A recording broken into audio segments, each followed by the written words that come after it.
Hello, everybody, and welcome back to a new episode of Two Friends Watch, the first recording of 2022, and we have a special episode for you today. I, as always, am your host, Andrew, and with me, as always, is my good friend, Daniel. How you doing, Daniel, over in Belgium? I'm doing very well, thank you, Andrew. It's first recording, but it won't be the first episode, because there's a backlog, and I'm lazy. No, we've completely scrambled the release order. Just the Christmas recording for Lord of the Rings throws us completely out of whack. But Yep. I think it ends up with that we end up doing two off-the-wall animated fantasy movies in a row. But such is life. But just to speak about our topic today, we have the special pleasure of welcoming on board a guest from our neighboring podcast, the Whatcast, Mr. Caleb Wimble, over in Los Angeles. How are you, Caleb? Hi, hello. I'm good, Andrew. Thanks for having me on. Yeah, very good to have you. We just wanted to bring you on a little bit, Caleb, to bring in a bit of your expertise in high fantasy. You are running the Whatcast, the podcast dedicated to Robert Jordan's series, The Wheel of Time, just in concert with the release of the show on Amazon at the moment. So we wanted to get you on for your high fantasy bona fides, as it were. Expertise is definitely a very generous way of putting it, but I definitely did love high fantasy growing up. That and science fiction were definitely my genres of choice. Obviously, grew up reading the Wheel of Time series. It's interesting to be reading them again as an adult. But yeah, I do love talking about this stuff, even if my relationship has changed with it pretty significantly. I think, which I imagine is true for everyone and their childhood favorites. Yeah, that's very true.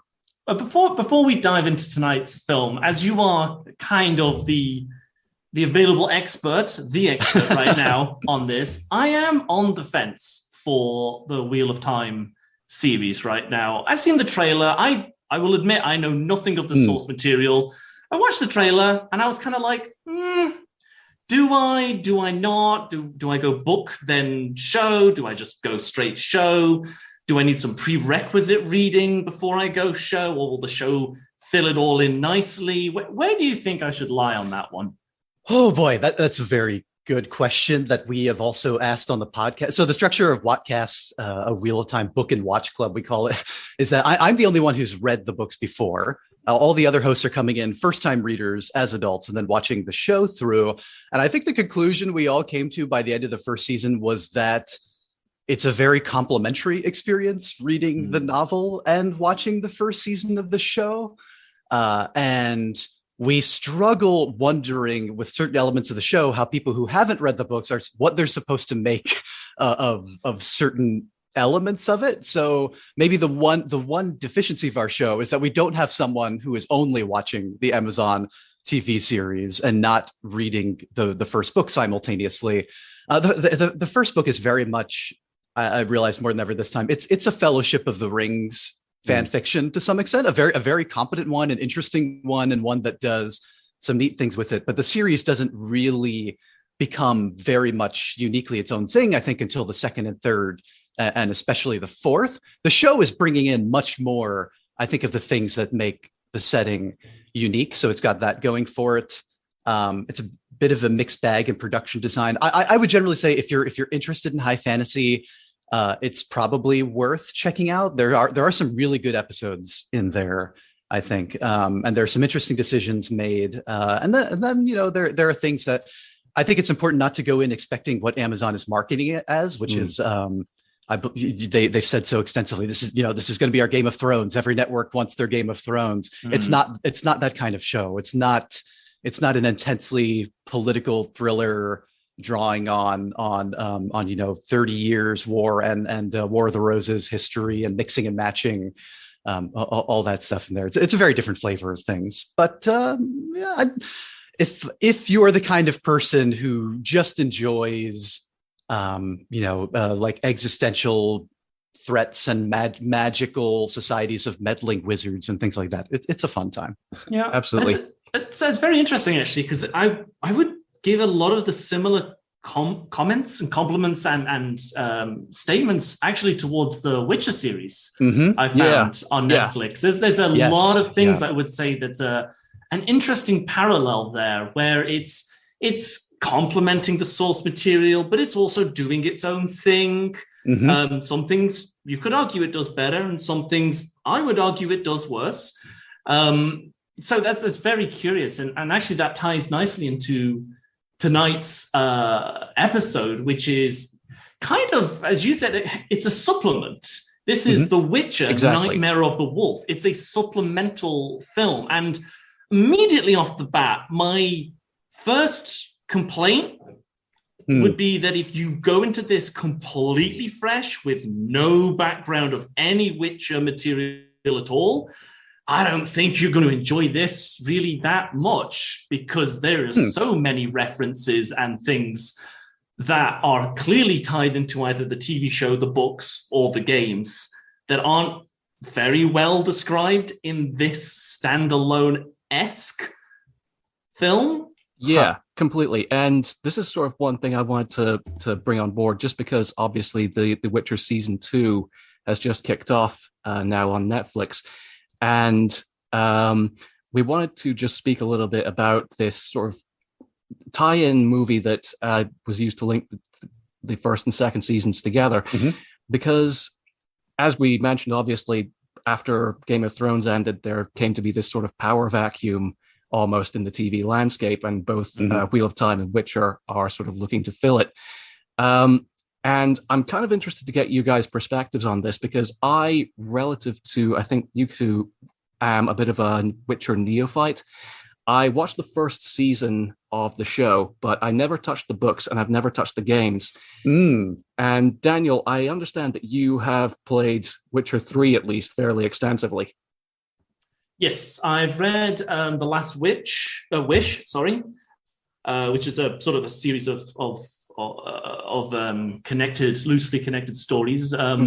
Interestingly, a lot of those stories went into the first season. I also played the Witcher 3 extensively. So yeah, I do have a bit of a background in that. What about you, Caleb? What's your background on the Witcher franchise? Fairly similar. I think probably like most Americans anyway. I came to The Witcher through the video games. It was The Witcher 2 was the first one I played on Xbox 360 at the time, which is just like the spur of the moment purchase decision, which is an interesting place to come in. Then I later played 3 and then went back to 1, which is the only one that hasn't finished. And I've also read The Last Wish and then the second book that is a collection of the stories, Sword of Destiny. It's on my list. Yeah, it's also a lot of the ones from the show episodes. And I was actually surprised to find apparently Sword of Destiny, even though it is second released chronologically in English and marketed that way, a lot of the stories were written before the ones in The Last Wish. And also, I had heard that. Yeah, so it has like mixed prequel elements, and the characters are in different places at different times. But I think that works really well for the kind of the picaresque sort of impression I have of The Witcher from those stories, from those first 2 collections, and from the video games, which lend themselves very well to that. You know, you're on quests in the RPG sense. You're doing these individual, your interactive short stories that feel, especially Witcher 2 and Witcher 3, the games, to me, they feel like very, very strong adaptations of the source material in that sense. They're those episodic adventures that all connect to one another in a larger way, but they're not telling until Witcher 3's like the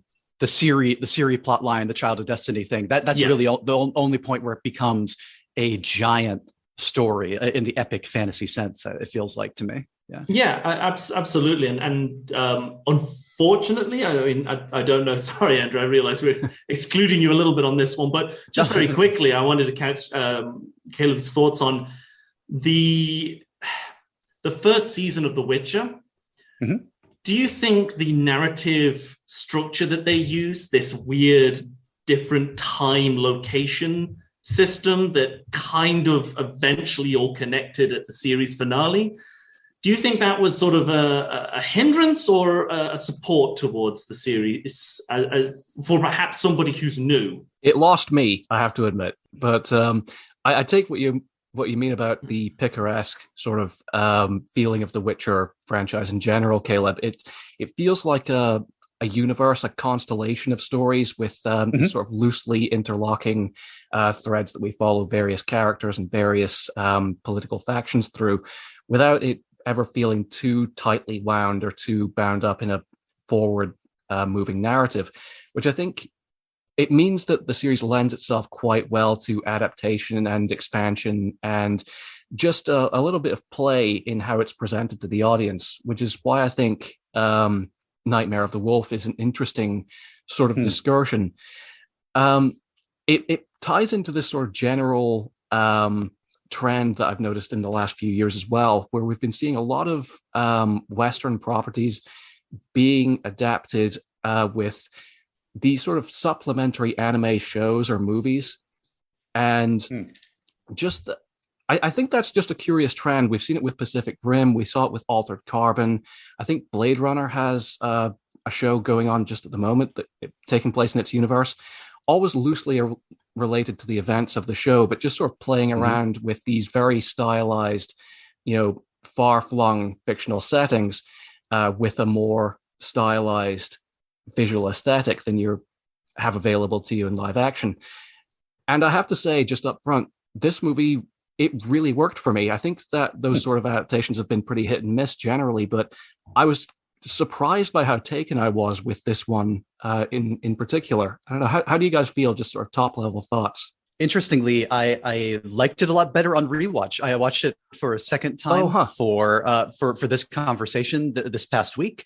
And I found I was able to do what I couldn't the first time, which was not think of it as a Witcher adaptation, because I spent I think I spent largely my first watch thinking about the ways in which the ways in which it felt off to me in tone and language and the style of the action, in the magic, in the way the world was presented, how unrecognizable Vesemir seemed to me, even accounting for his character arc and his youth and everything. There were a lot of details I struggled with, and overall with the fact that I had just watched the first time Castlevania's final season, and it is very much the elephant in the room. I think that it cannot be overstated how directly, even though it is a different animated studio, how directly this show pools scenes and sequences. It is such a Castlevania movie.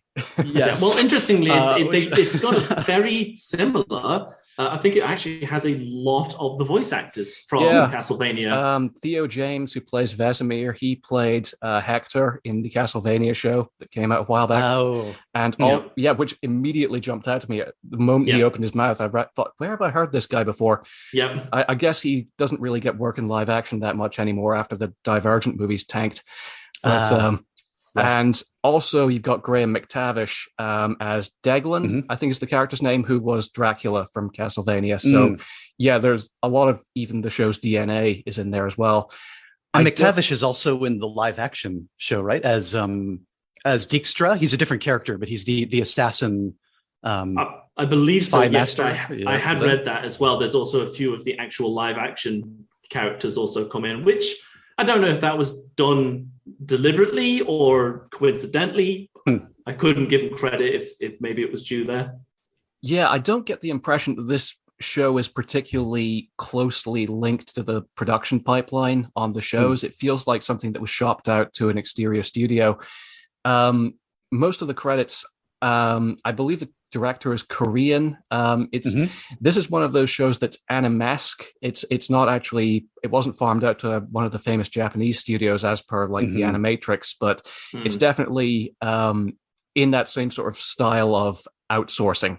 And I think that's where a lot of the discrepancies with the larger source material you say about Caleb probably come from, which didn't jump out to me as much, I have to admit, because I do agree with you, Caleb. There was a style and almost an attitude towards Vesemir that felt distinctly disjointed towards both the Vesemir from the games and the older Vesemir we see in the second season. The older Vesemir, he's quite cautious. He's quite careful about these things. He lives in Kaer Morhen. he's a bit more withdrawn, and you could argue, okay, maybe that came with age. Fine, there will be an element to that, but the Vesemir we see here is more of this. I'd go as far as to say is swashbuckling.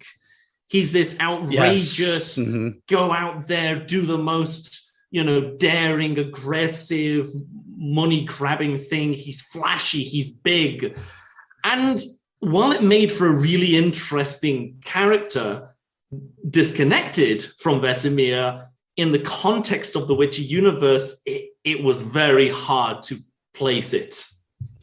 It's also the language thing, I think, and I do want to be clear, I did enjoy it this time around. I was able to get over my own problems, the Witcher not quite fan problem, but we open with him, like you said, swashbuckling attitude and this very quippy. He has these lines like "you trendsetter, you" to the Leshian, which they call.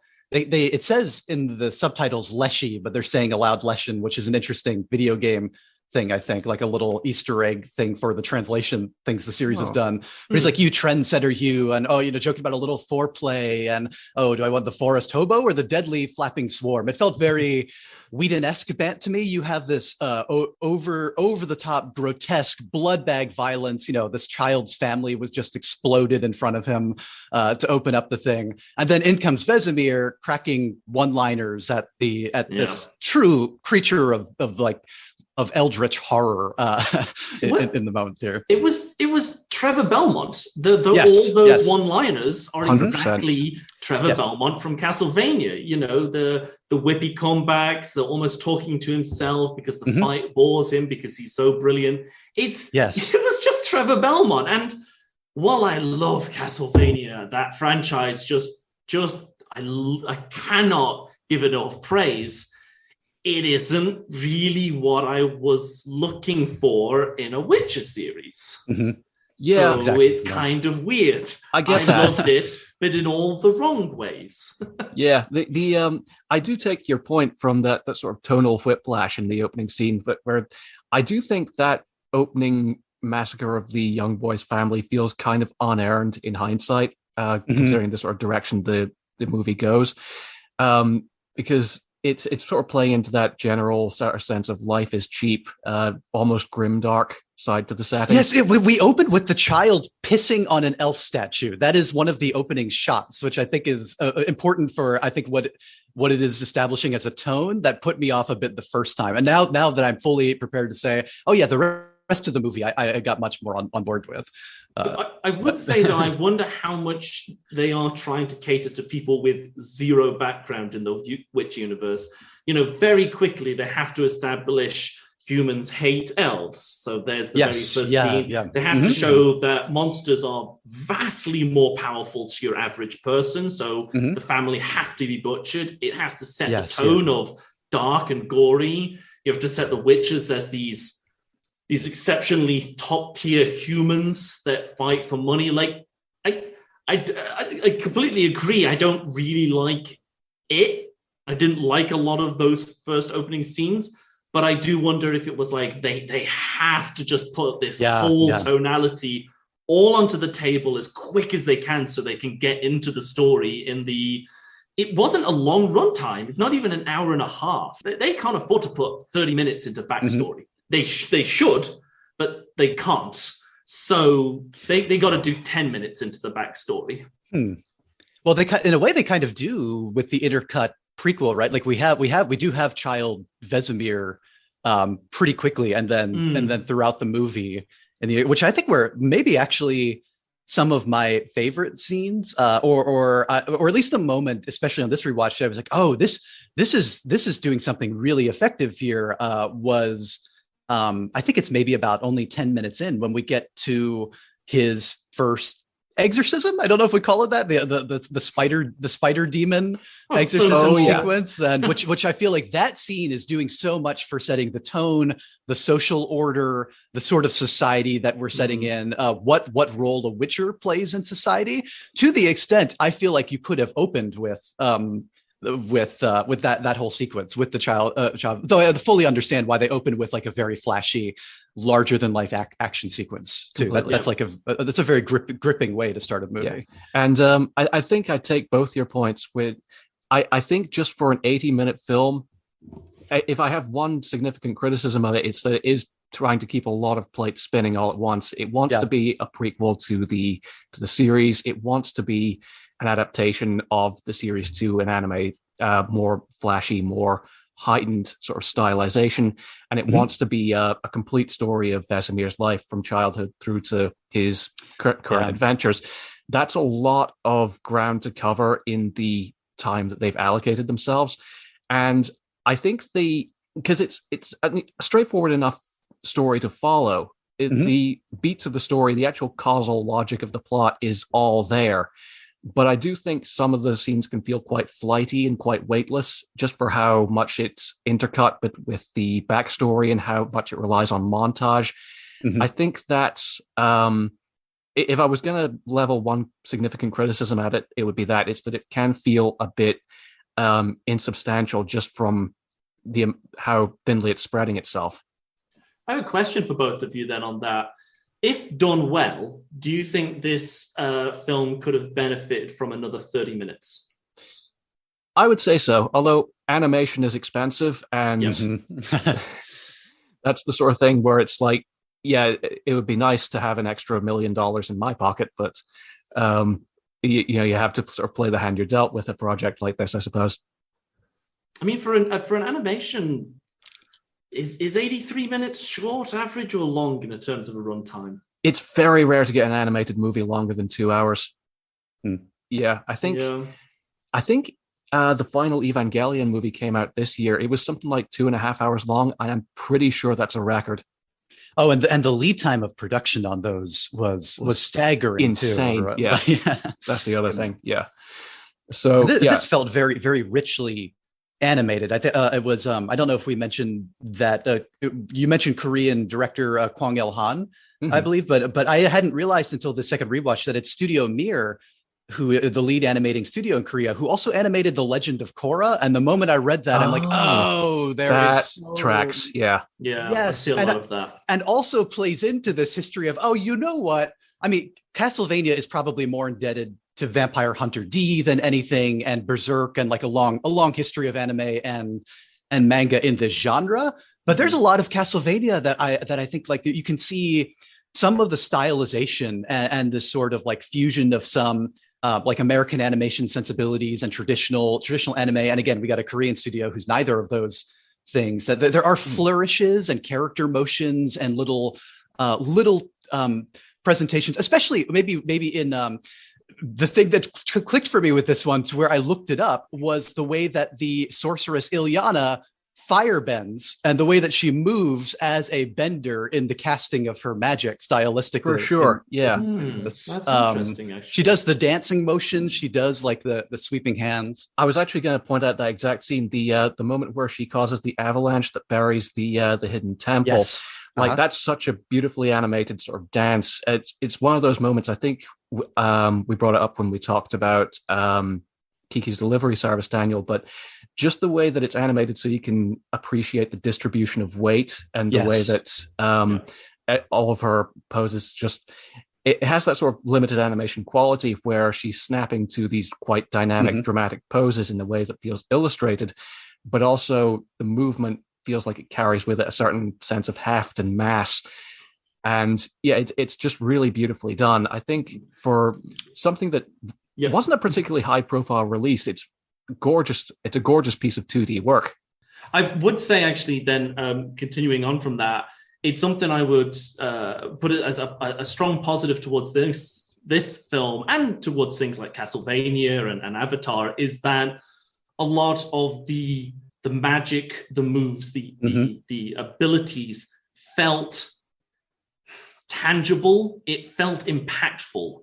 It felt like, none of it was flourish. The hand gestures, the body movement actually felt like it was going towards some sort of mystical ability or some sort of actual output. The complete and opposite of this, as an example, I would say, is actually like the Avatar live action movie, where there was vast amounts yeah. of physical movement to make a small rock float in the air. And that's a perfect example of where all the flourish and all the movement felt worthless, pointless. It didn't add something to the momentum. Yeah, I agree with that. And I think there is a sort of emerging, almost sort of transcontinental standard for the way fantasy battle sequences are put together for stuff like this now. Yes. Totally on board. If things like Avatar, Castlevania, and this film, The Witcher film, is going to be set in standards for future animation styling, I'm vastly on board with where this is going, and I am excited for the next 100 years of animation. Absolutely. Assuming we don't all, extenuating circumstances not applying. But what do we actually think of the beats of the plot? Because I'm aware we've not actually spoken much about the narrative itself here, which is, it's relatively complex for the time that we've got to work with, but basically involves a conspiracy. This is obviously a prequel to the series itself, before we get to know Geralt or the rest of his companions. But essentially, it involves a conspiracy being launched by the Witchers to manufacture monsters as a threat for them to hunt, and the blowback that results when this conspiracy is discovered. And I like the detail that it makes the characters feel anti-heroic. It makes the sort of shades of gray pop the way that the series does as well.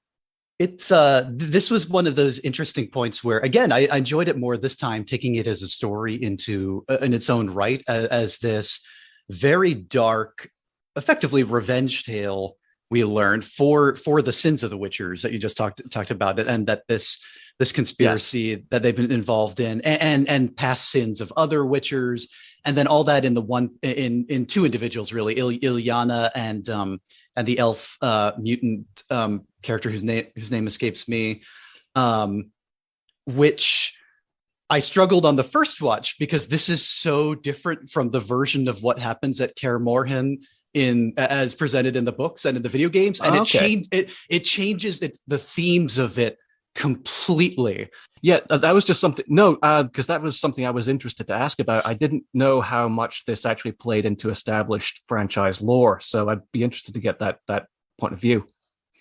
Well, to be clear, it's something that we never see firsthand. It's always presented by other characters, as far as I know. I don't think I haven't read the latter 6 books, so maybe at some point we see it literally. But from when other characters relate the story, they all seem to be in agreement in the books that the Witchers were at Kaer Morhen were killed by a human-led pogrom. Essentially, the sorcerers and sorceresses did lead. They basically played up all the animus and fears of this population to go and slaughter in vast numbers the people that directly protected them from these things. In this, and that plays into a lot of what the Witcher stories are about, in terms of the other, in terms of what a monster is to society, in terms of society creating monsters and then blaming the monsters for their own creation. This movie it's telling a very different kind of story of personal vengeance, within which, one, the Witchers are doing everything that they are accused of doing by this hateful society. The Witchers are responsible in this one. They have done these particular things.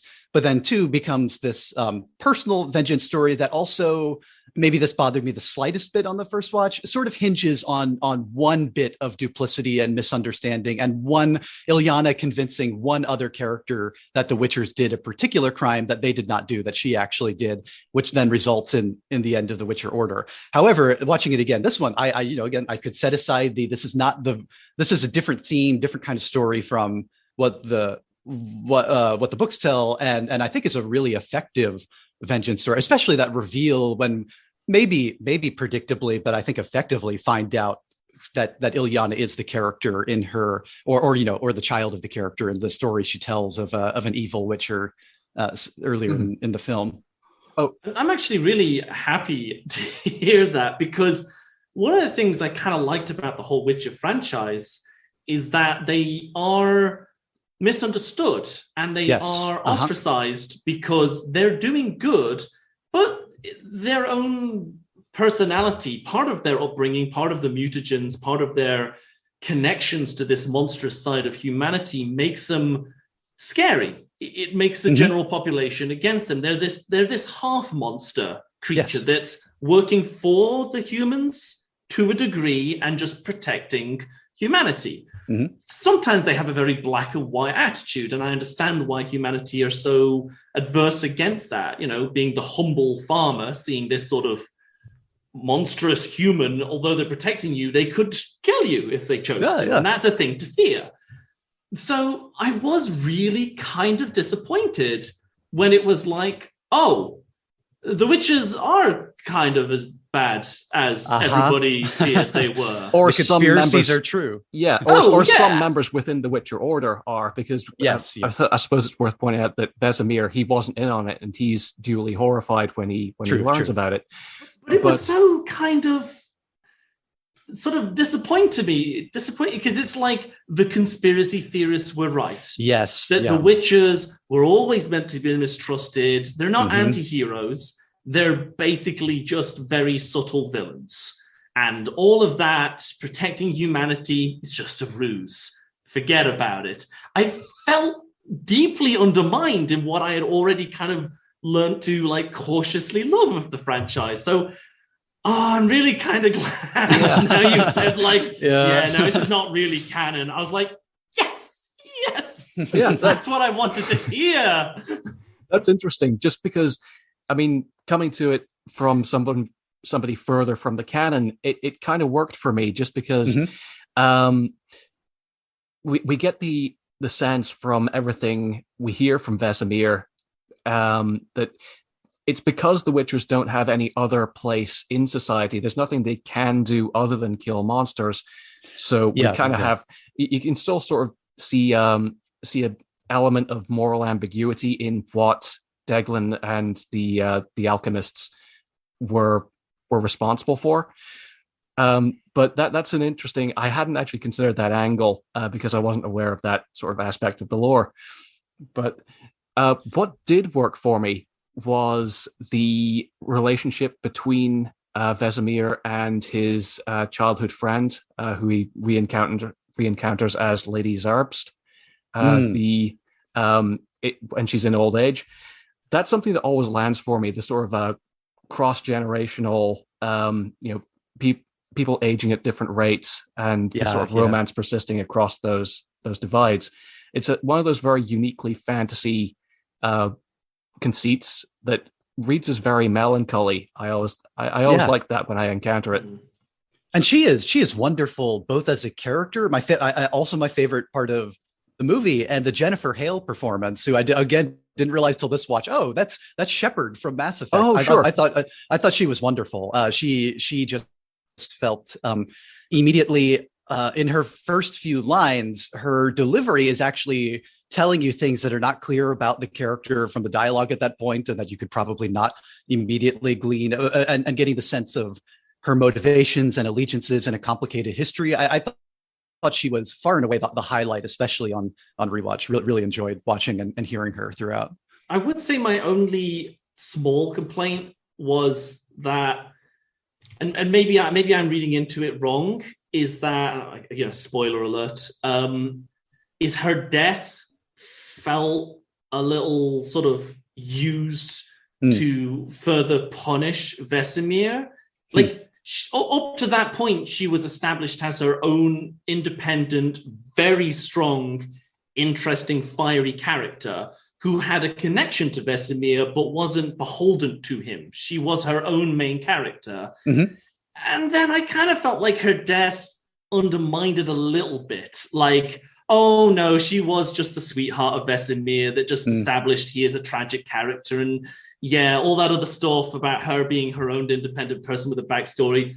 No, she was just kind of just a long stretch damsel in distress who now is going to just be a sad footnote in Vesemir's story. I didn't really like that. I would have preferred her to have her own ending, her own sort of, it doesn't have to be phenomenal. It could have just been, and 20 years later, she died of old age, making her own mark in history. Great. Loved it. I just didn't like her death. It felt too underwhelming for her powerful character and too much icing on the cake for Vesemir's already pretty tragic ending. Oh, it's so bleak. Virtually everyone dies at the end, except Vesemir and Geralt and a few other children, right? Yeah. I think I just didn't think it was needed. It gets a little bit more it gets a little bit more mean-spirited than it necessarily needs to in a couple of spots, I think. The illusion trick, it's a shocking moment when it happens in the final battle. Both times, yeah. But but even like it's undermined literally 2 seconds later when Declan comes in and gets is it Iliana? I want to say is it Libra? I think I mixed up the Iliana? names earlier. Yeah, I think Iliana was the childhood sweetheart. I think it's Libra. Yeah. I want to say. I don't know. I was getting a lot of the names wrong, so apologies on that front. I find fantasy names sometimes quite hard to keep track of. And they don't repeat them much. They're mostly calling each other Witcher or Sorceress or that's exactly. Else. Yeah. I don't know. I mean, what did you guys think of her ending in general? Do you think it was fine or could have been done better? I do like the scene on the lakeside at the very end. I think that sort of ties quite a lot. It brings it full circle in a way I thought was neat enough. But you're right. I think it does make her quite supplementary to Vesemir. So I guess I hum and ha. I kind of wished, actually, I hoped it was going this direction, was that, you find out that the Witchers were kind of the villains to a degree. Okay, maybe not directly Vesemir, but the Witcher group as a society were the villains. I kind of hoped because of her connection to orphans, because she has a good heart, she would have just been this sort of lost love character. She would have seen what the society did. She could have never have forgiven Vesemir, and that was it.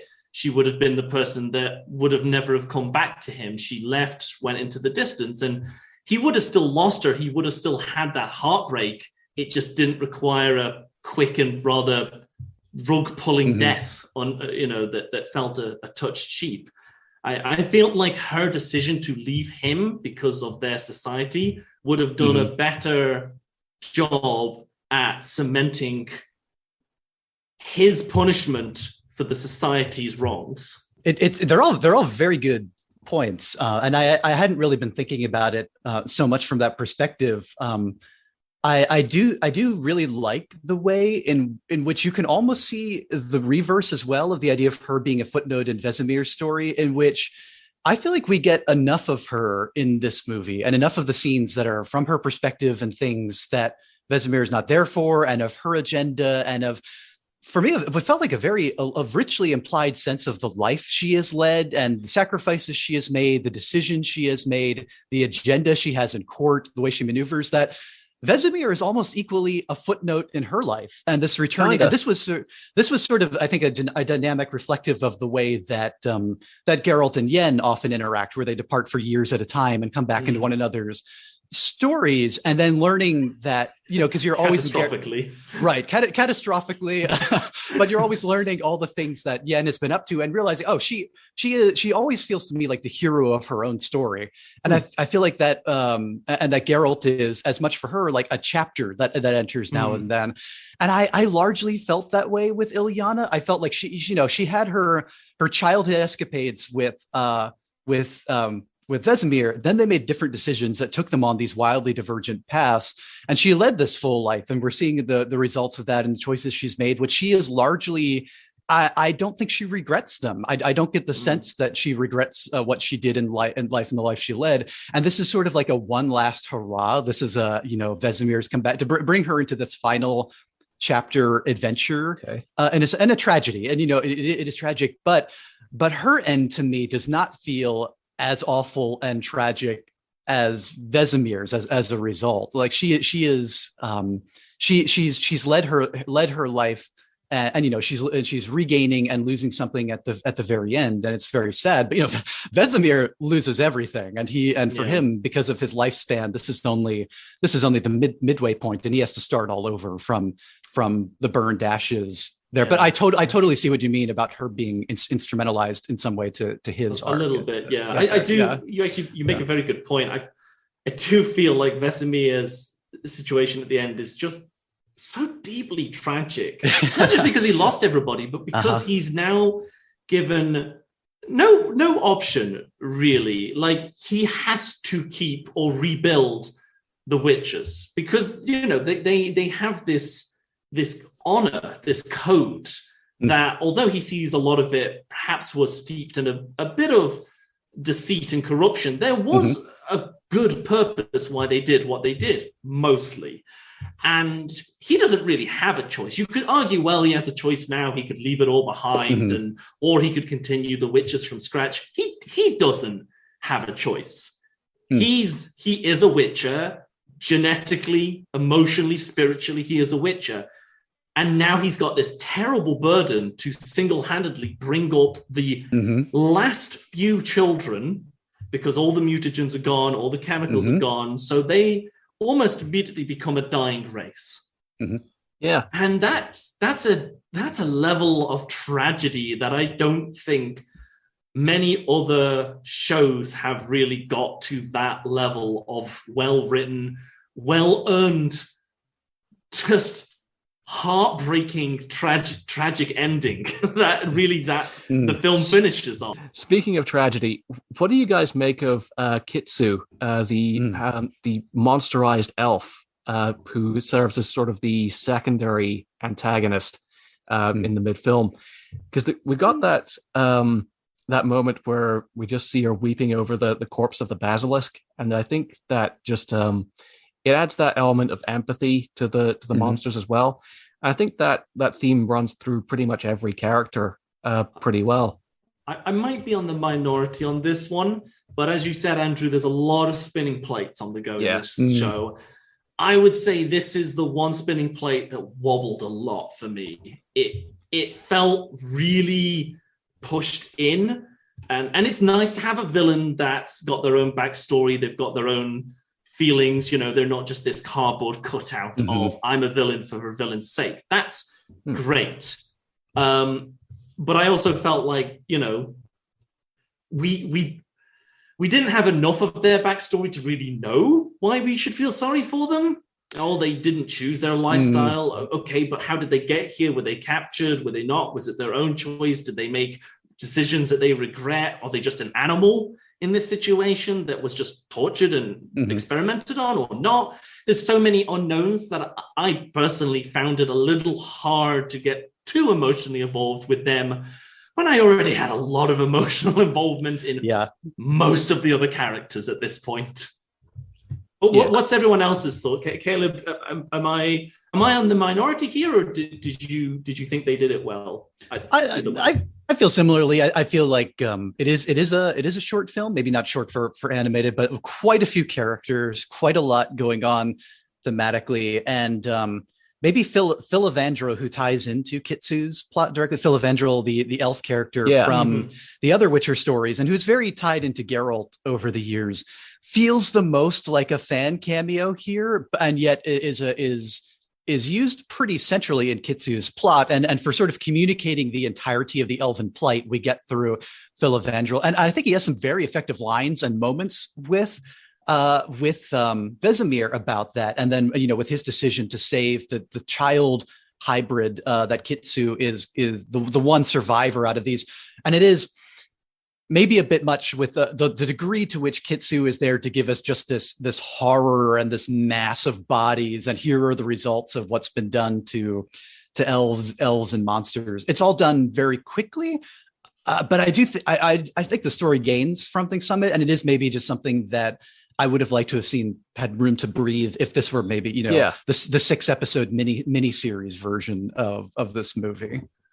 Yeah, I can see that. And I don't know. I just sort of like it as a grace note there in the margins. Yeah. But I always want to resist saying anything should be a mini series, because I think fair. Because I think it's being the 21st century being what it is. I think it's too easy to sort of sweep the benefits of a feature film under the rug. But yeah, absolutely. I think the pacing can sort of get away from it at times.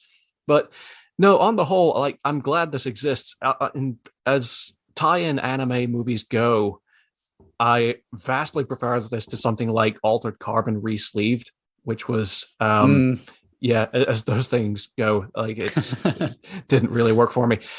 But yeah, I'm glad this is out there in the world, and I think The Witcher lends itself to it. I think you do have to come to a movie like this with yeah, you have to have a sort of philosophical attitude in mind. Almost a movie can be something supplemental as Mm. opposed to self-contained and justifying. You come to something like this because you want to compare and contrast it to other interpretations of the Witcher universe and from different creators and in different mediums.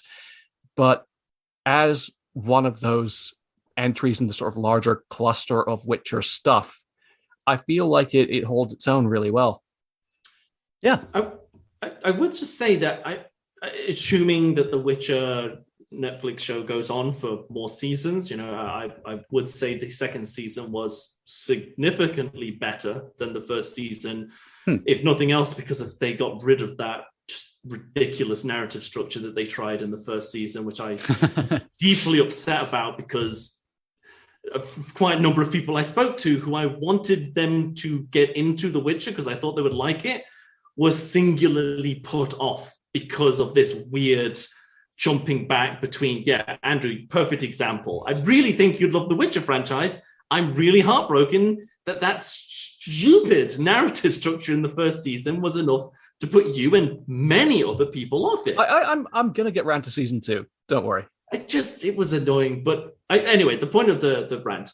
I do wonder if this supplemental film would have benefited with coming out a little later, in considering that Vesemir was only introduced into the second season, and he doesn't play a pivotal role in the second season. He's involved, you get some background, some interesting story, but he's not that big of a deal in the second season. And I hope that in a third season, he'll play a lot bigger part and show his backstory, his own character development as a very key instrumental secondary character in the Netflix series.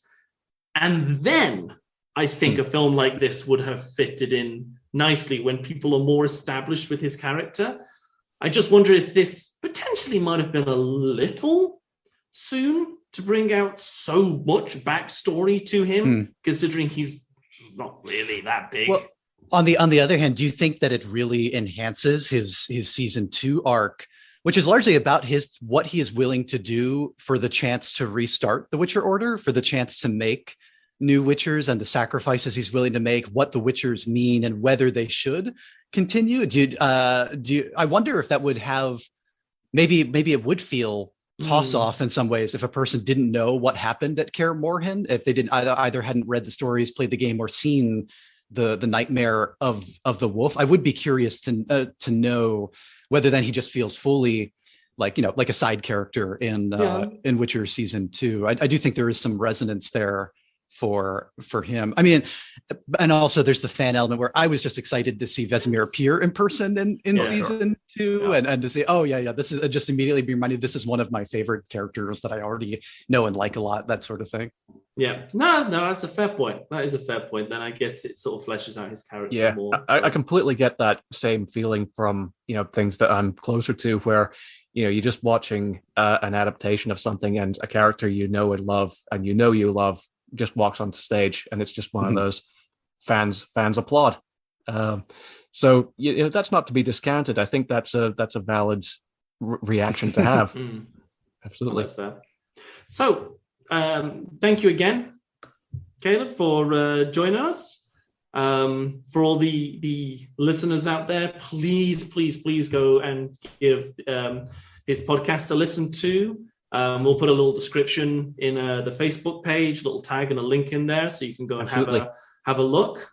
Yeah, and I should clarify that we just in the interest of full disclosure, Caleb did say some very nice things about a story I wrote on one episode of the Whatcast. And if you're wondering if this is a quid pro quo sort of situation, the answer is 100% yes, absolutely. I am desperate for affection, and I will say nice things about anyone who says nice things about me. So absolutely go and listen to the Whatcast. It's an excellent podcast. Well, that's a wonderful story, Dynasty of Lilith, and I was really glad you shared that on the Discord. But yeah, it's been great talking with you both. Thanks so much for having me on. Absolutely, it's been a pleasure, Caleb. Thanks for bringing your perspective today. It's been great. Yeah, and until next time, everybody. I think I'll leave it to Daniel to decide on whatever we're talking about next. Our next film is an unusual one. It's called Symbol. Symbol. Okay. Yep. It's a 2009 Japanese film. It's unusual. I read through the synopsis, watched a little quick breakdown thing on YouTube, and went, this is something that Andrew and I need to have a look at. Oh boy. It's weird. Yeah, keep those curveballs coming. Wouldn't be Two Friends Watch without them. Exactly. All right. Until then, speak to you later. Have a good week, everybody.